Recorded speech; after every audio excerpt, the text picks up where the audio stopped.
And just to say a quick word about what the Mason Institute broadly does, we organise events and we try to engage on issues across disciplines around the life sciences, medicine and the law. I'd like to say thank you to Dr. Deborah Scott for giving the first of our Mason Institute lunches, talking today about co-producing scientific uncertainties in soft law, biofuels and synthetic biology at the UN Convention on Biological Diversity. So I'm Deborah Scott. I'm a research fellow at the University of Edinburgh in the Science, Technology and Innovation Studies subject area. And I just recently joined the university to join the Engineering Life project looking at synthetic biology. Can you broadly explain your disciplinary background? Sure. So my undergraduate education was in biology, more towards the environmental sciences side. And I also have a law degree from Lewis and Clark in Portland, Oregon. And really, it's a general law degree, but I focused on international environmental law and sort of was in that world for a while.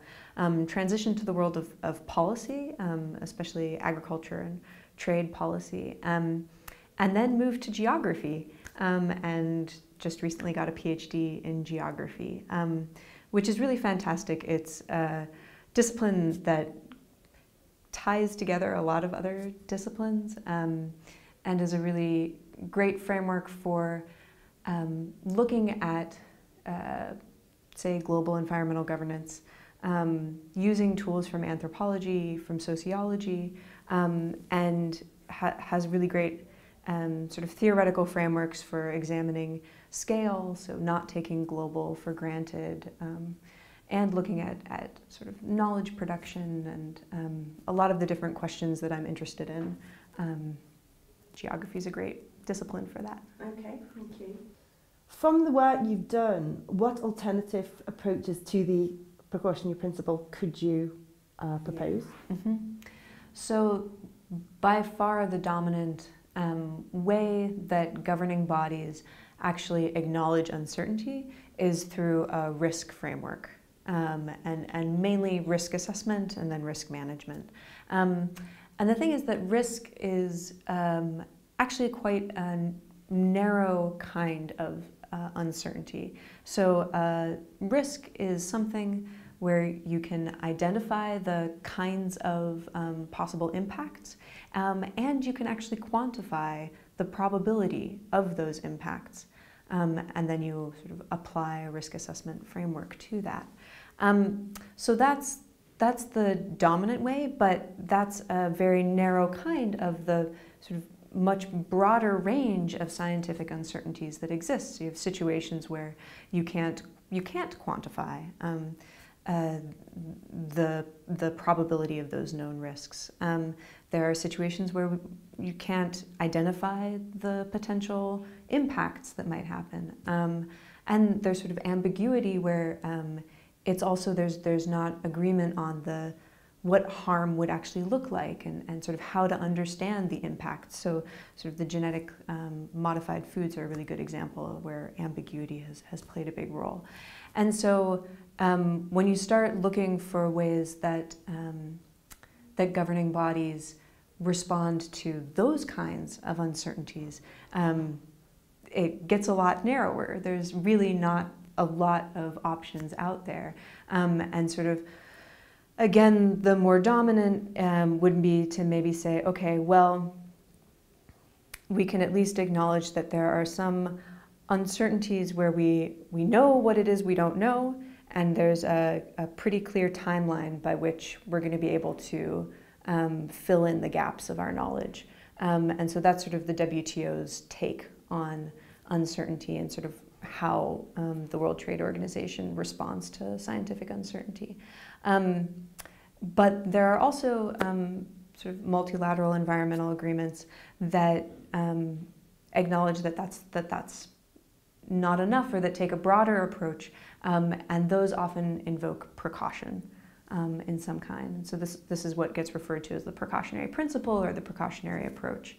And again, that can mean a range of different things, but it's sort of the idea that in the face of scientific uncertainty, so acknowledging that there are different kinds of uncertainties, that either that action should still be taken, or that action can be taken, or that at least you shouldn't use it as an excuse for not acting. There's actually, at this point, getting to be quite a substantial body of work by social scientists, by legal scholars,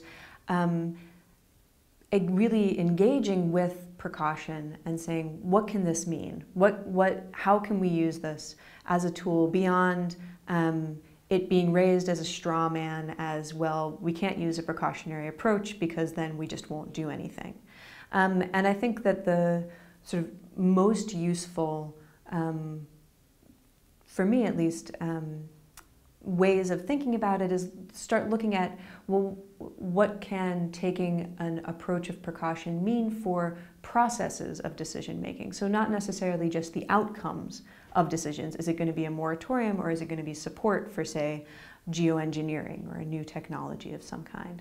But rather, so what does this mean for the processes of bringing the different stakeholders, the different actors in these decision-making bodies, and trying to engage with these issues. Actually, precaution can offer a pretty substantial toolkit for ways of approaching the decision-making process, and that includes sort of widening the different voices that are involved, actively seeking out where there isn't scientific consensus, what views are maybe more on the outskirts, bringing those in, stepping back and asking sort of who are the different kinds of stakeholders, who are the different kinds of affected parties in this, sort of who stands to benefit, who stands to bear the potential harms, sort of who is defining the problem as we know it and the sets of solutions as we know them, and sort of what are alternative framings for this. So this is all of this sort of stepping back, situating the problem in its larger social and economic and political contexts, including sort of the scientific knowledge itself. Those are all things that precaution can do. And I think that part of what I'm bringing is trying to help identify forums where that can happen, because this has now been, we're going on 2 decades of very smart, very well-known, very influential scholars making these suggestions and governing bodies not taking them up. And so I'm saying that, well, maybe one of those reasons might be because a lot of the governing bodies that are being targeted towards are sort of these hard law forums, and that maybe we should be looking at these sort of more neglected soft law spaces where there isn't binding specific obligations coming out of them, and yet in part because of that, these are spaces that are already opened up, often much more so, and that there's possibilities there for experimenting with decision-making processes. Why did you take an ethnographic approach to studying treaty processes? So, as I mentioned at the beginning, I have a background in law and have sort of been a part of the world of international environmental decisions and treaties in the past, and found that to be very restrictive in terms of what you're allowed to really work with, which is sort of the outcomes of these processes. And sort of everything that you're doing is very geared towards the outcomes of these processes. And taking an ethnographic approach allows you to actually engage with the processes and not just the outcomes. And so, especially because I'm interested in sort of these processes of the assemblage of a network of governance, the events such as sort of these 2-week negotiations or 1-week negotiations, or in my case, I also spent time sort of embedded within the Secretariat. Being a part of these processes, I think really allows you to explore those processes of assemblage. And then, because I have this legal background, I think that taking the process by which legal documents are formed is very long and painstaking and technical and specific. And so that's where I think that having a law degree and having a legal background helps me keep the energy to engage in these processes and to do a careful ethnography of these very technical processes. You are a trained lawyer and you've worked as a lawyer. Did you find a tension in that role and kind of coming at it as an analyst, if you like, looking at the process of lawmaking? Absolutely. Well, especially because part of this research involved me being an actor in these processes. I mean, and this is the thing about sort of participant observation, just that term is meant to indicate that just by observing a process, you are influencing it, you are a participant in it in some way. And so that's true for any ethnography, but in my case, I was actually embedded within the Secretariat and producing documents while studying knowledge production.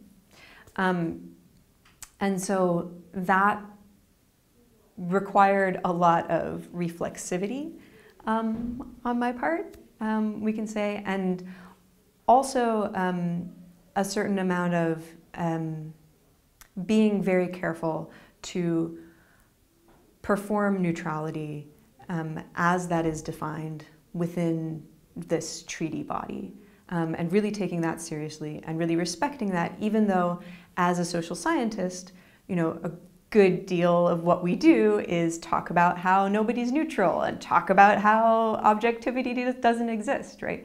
But yet it is an important, that is an important thing for these processes to go forward. The different ways that I was acting on these processes of being a visible and active player, as well as being analyzing what was happening, right? That was definitely a tension, and one that needed to be managed, but also one that was, I think, enriching ultimately for the research itself. So thanks for talking to us today, Deborah, at the Mason Institute, and thank you for giving us this interview, which will appear on our YouTube channel. Thank you so much. This was a real pleasure.